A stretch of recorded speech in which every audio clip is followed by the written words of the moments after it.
Aquele que habita no esconderijo do Altíssimo, à sombra do Onipotente descansará. O esconderijo é do Altíssimo e a sombra também é do Onipotente. Eu posso ver algumas coisas aí que vai nos explicar como é que a gente pode ter o verdadeiro descanso, o verdadeiro alívio e a verdadeira proteção. A gente tem que entender que Deus é que é o dono do esconderijo. O esconderijo é dele. E eu preciso ir me esconder em Jesus. Eu preciso me dispor a ir me esconder em Jesus. Eu preciso me dispor a estar no esconderijo que ele criou. Deus, ele é supremo em todas as coisas que ele fez. E ele fez para a gente um caminho. Ele nos direcionou para seguir os seus mandamentos, seguir os seus estatutos, e ele direciona que aquele que tem os meus mandamentos e os guarda, esse é os que me amam. E eu também os amarei, estarei com ele e me manifestarei a ele. Deus está dizendo que à medida que a gente entende que o mundo não é o local para mim, e que no esconderijo do Altíssimo sim que é o local para mim, e que eu entendo para que eu possa acessar esse esconderijo, eu preciso estar debaixo da sua lei. Eu preciso estar debaixo dos seus mandamentos. Eu preciso estar debaixo daquilo que ele instituiu como ordenança para mim. Mas você fala, Glauber, Jesus não veio e mudou a lei? Não, Jesus não mudou a lei. Jesus veio para mostrar como é que devemos cumprir a lei. E a lei ela pode se resumir em duas frases. Ame a Deus sobre todas as coisas e ame a seu próximo como a ti mesmo. E como é que eu amo a Deus? À medida que eu entendo os princípios de Deus para a minha vida, que eu entendo o que é pecado e eu começo a fugir do pecado, que eu entendo o que é santidade e eu começo a viver uma vida em busca da santidade, que eu entendo que o arrependimento é necessário e que o amor é o que me leva a Jesus, eu começo a estar protegido por ele.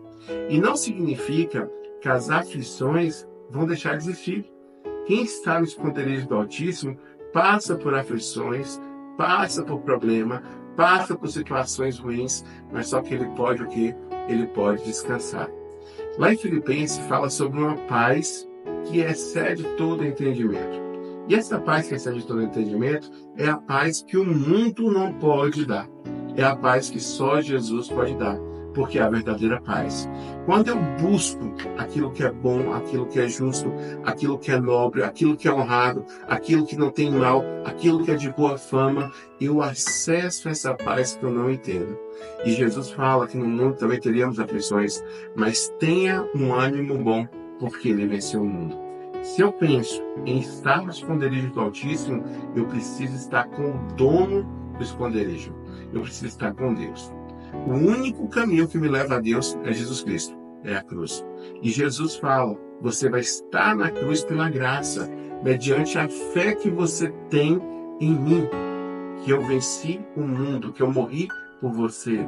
A gente pode muito bem querer estar na presença de Deus e não fazer o que Deus quer que nós façamos. É muito comum isso, a gente buscar as bênçãos, buscar a proteção, buscar o descanso, mas só que eu quero viver minha vida independente de Deus. Eu preciso descansar em Deus, mas eu preciso estar debaixo da sua proteção. E a sua proteção é cumprir os seus mandamentos.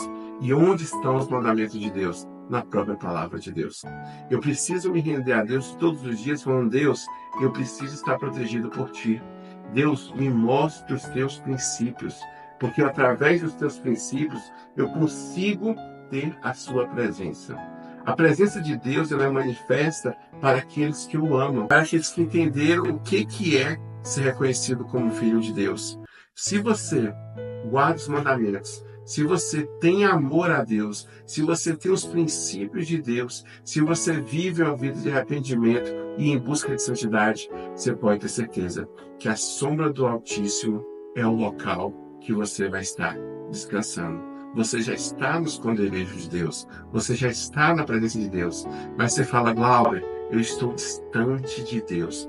Eu estou distante dos princípios de Deus. Aí eu tenho uma notícia boa para você. Ainda dá tempo de ir para os princípios de Deus.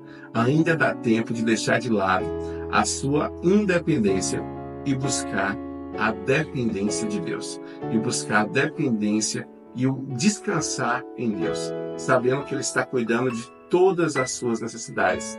Deus, Ele tem um caminho de vida para nós. Existe um versículo que eu amo muito, que é o versículo que está lá em Salmos 16:11. Tu, Senhor, me mostrará o caminho de vida. Na tua presença há delícias, há alegrias eternas. Quando eu pergunto a Deus, Deus me mostra o caminho, Ele me mostra. Quando eu pergunto a Deus, Deus me dá a direção, Ele dá. Deus, quando eu falo, Deus, mostra-me aquilo que eu devo fazer, a palavra dele me guia. Porque a palavra dele é lâmpada para meus pés, é a luz para meu caminho, é a forma que eu posso andar e caminhar. Muitas vezes a gente quebra a cara porque a gente não quer depender de Deus. A gente quer ser independente. A gente quer fazer as coisas da nossa própria vontade, do nosso próprio entendimento. E isso é frustrante para o homem. O homem não veio nessa terra para cumprir um propósito do homem. O homem veio nessa terra para cumprir um propósito divino. E o propósito divino inclui uma etapa de descanso. E o descanso é na sombra do Onipotente, para aqueles que seguem os princípios de Deus, para aqueles que entendem que Jesus é o único caminho e que aqueles que obedecem e vivem a vida de santidade, de arrependimento. Viva todos os dias buscando a sombra do Onipotente. Amém. E que você possa descansar no esconderijo do Altíssimo, debaixo da proteção de Deus, debaixo dos princípios de Deus.